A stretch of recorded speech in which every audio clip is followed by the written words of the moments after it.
Hello students, क्या आप ये जानना चाहते हैं कि मेटल ऑक्साइड यानी धातुओं के ऑक्साइड एसिडिक होते हैं या बेसिक होते हैं? इसके अलावा क्या आप ये भी जानना चाहते हैं कि एक्सोथर्मिक रिएक्शनें यानी कि ऊष्माक्षेपीय अभिक्रियाएं, कॉम्बिनेशन रिएक्शन यानी संयोजन अभिक्रियाएं, ऑक्सीडेशन रिएक्शन यानी कि ऑक्सीकरण अभिक्रियाएं, इरिवर्सिबल केमिकल चेंज यानी अनुत्क्रमणीय रासायनिक परिवर्तन क्या होते हैं? इसके साथ साथ क्या आप कोरोजन यानी संक्षारण, एंटाएसिड यानी प्रतिअमल, इन सब के बारे में भी जानना चाहते हैं? क्या आपके मन में यह सवाल है कि जब फायरवर्क्स होते हैं यानी पटाखे होते हैं, जब वे आसमान में फोड़े जाते हैं तो उनमें से निकलने वाली जो अलग अलग तरह की लाइटें होती हैं वे कैसे आती हैं? क्या आप ये भी जानना चाहते हैं कि जो मेटल्स होते हैं उनकी अपनी एक स्पेसिफिक चमक होती है यानी कि एक विशेष चमक होती है? क्या आप ये भी जानना चाहते हैं कि मेटल्स जब जलाए जाते हैं तो वो एक विशेष रंग की ज्वाला यानी कि टिपिकल फ्लेम के साथ जलते हैं? अगर आप इन सभी सवालों के जवाब जानना चाहते हैं तो आइए मेरे साथ एक एक्टिविटी करिए और उसको ध्यान से देखिए और अपने सभी सवालों के जवाब ढूंढने की कोशिश करिए। आइए एक्टिविटी को शुरू करने से पहले ये देखते हैं इस एक्टिविटी में हमने किन किन पदार्थों को यूज किया है। देखिए, सबसे पहले हमने एक बर्नर लिया है, दिखाई दे रहा है आपको, एक चाइना डिश, इसके नीचे वायर गेज लगी हुई है सेफ्टी पर्पज के लिए, दो बीकर दिखाई दे रहे हैं आपको, एक बीकर में वाटर है और एक बीकर एम्प्टी है। इस तरह से हमने एक मैग्नीशियम रिबन को लिया है, दिखाई दे रहा है, और इस मैग्नीशियम रिबन को एक टंग से पकड़ा हुआ है सेफ्टी पर्पज के लिए।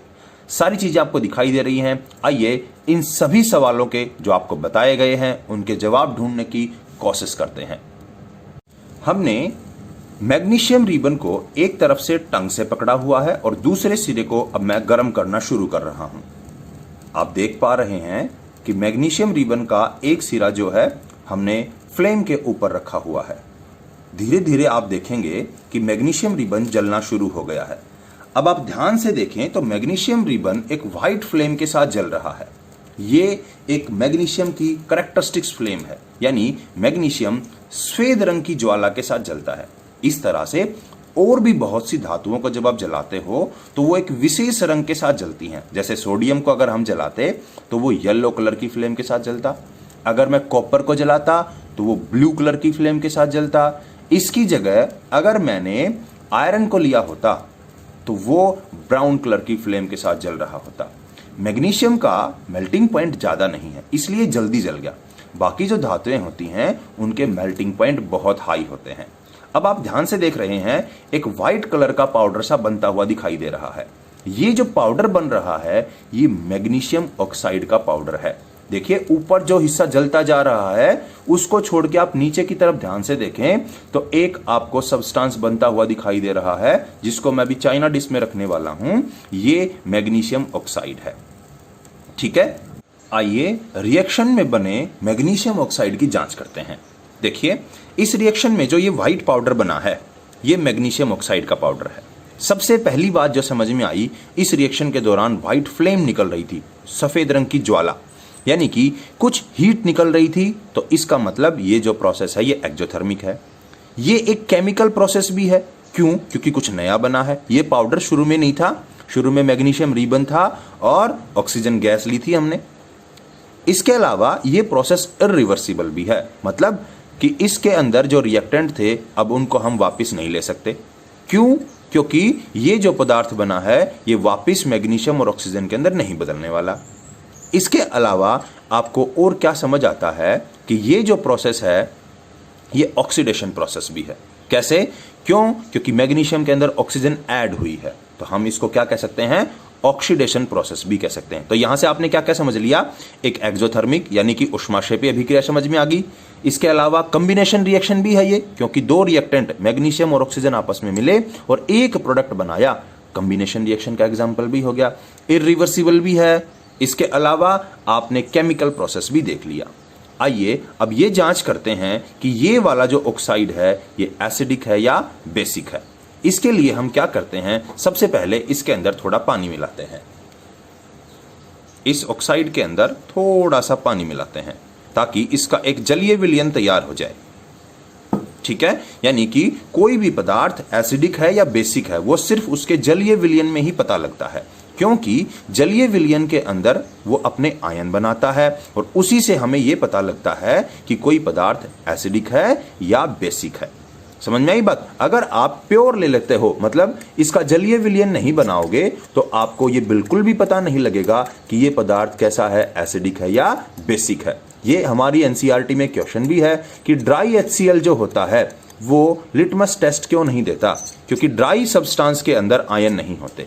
अब जैसे ही जलीय विलयन तैयार हो गया, इसके अंदर आयन बने हैं और आयन बनने की वजह से हम ये कह सकते हैं कि ये अब टेस्ट देगा। इसके लिए हमने एक इंडिकेटर यूज किया है। उसको आपने कहां पढ़ा था? सेकंड यूनिट में, कि इंडिकेटर क्या होते हैं। ऐसे सब्सटेंस जो ये बताएं कि कोई दिया हुआ विलयन एसिडिक है या बेसिक है और अपना रंग बदल लें, वे पदार्थ इंडिकेटर कहलाते हैं। हमने जो इंडिकेटर लिया है वो है फिनोल्फथालीन। इसकी जब बूंदें कुछ इसके अंदर डालेंगे तो आप इसके रंग में परिवर्तन देखोगे। फिनोल्फथालीन इंडिकेटर जो होता है उसकी खास बात यह होती है कि वो शुरुआत में कलरलेस होता है। ठीक है, मैं आपको दिखाऊंगा भी।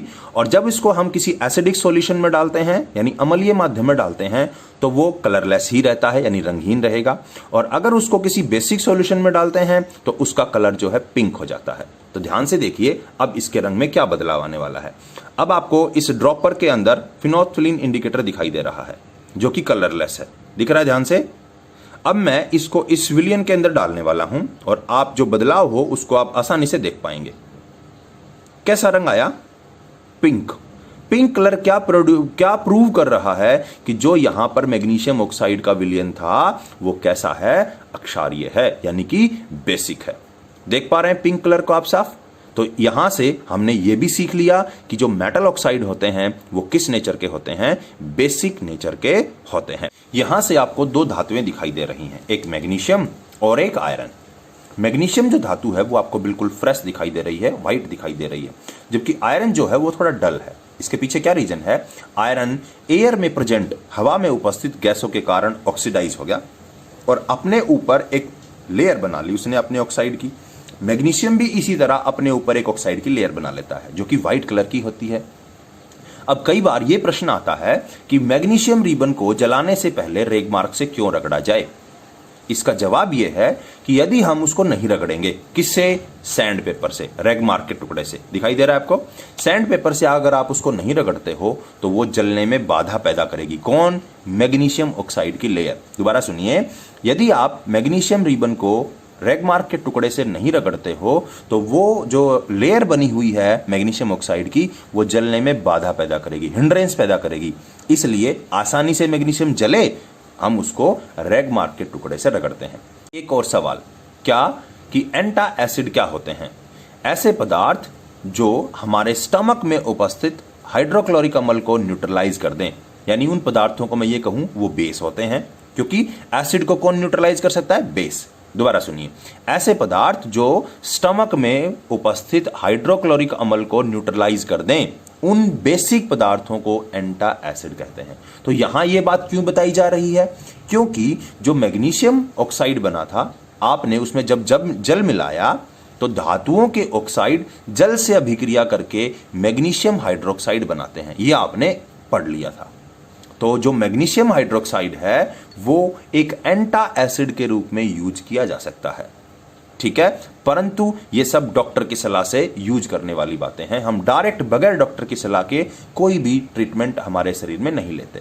सिर्फ ये समझने की बात है यहां पे कि मैग्नीशियम हाइड्रोक्साइड जो है वो बेसिक है, इस वजह से वो एक एंटा एसिड का एग्जाम्पल भी है। तो आज की इस एक्टिविटी से आपने क्या क्या सीख लिया? दोबारा सुनिए। पहली चीज आपने सीखी, ऊष्माक्षेपीय अभिक्रियाएं क्या होती हैं, यानी एक्सोथर्मिक रिएक्शनें क्या होती हैं। दूसरा, कॉम्बिनेशन रिएक्शनें सीखा। तीसरा, आपने सीखा इरिवर्सिबल केमिकल चेंज, यानी अनुत्क्रमणीय रासायनिक परिवर्तन क्या होते हैं। आपने कोरोजन के बारे में पढ़ा, आपने पढ़ा एंटा एसिड क्या होते हैं।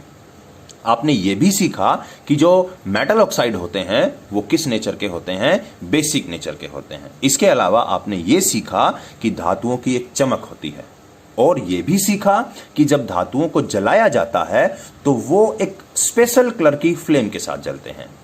आपने ये सब चीजें आज की इस एक्टिविटी से सीख ली हैं। मेरी सभी व्यूअर्स से एक रिक्वेस्ट है कि इस एक्टिविटी को ज्यादा से ज्यादा बच्चों तक पहुंचाएं, ताकि बच्चे विज्ञान विषय को एक्टिविटी के द्वारा और अच्छे से समझ सकें।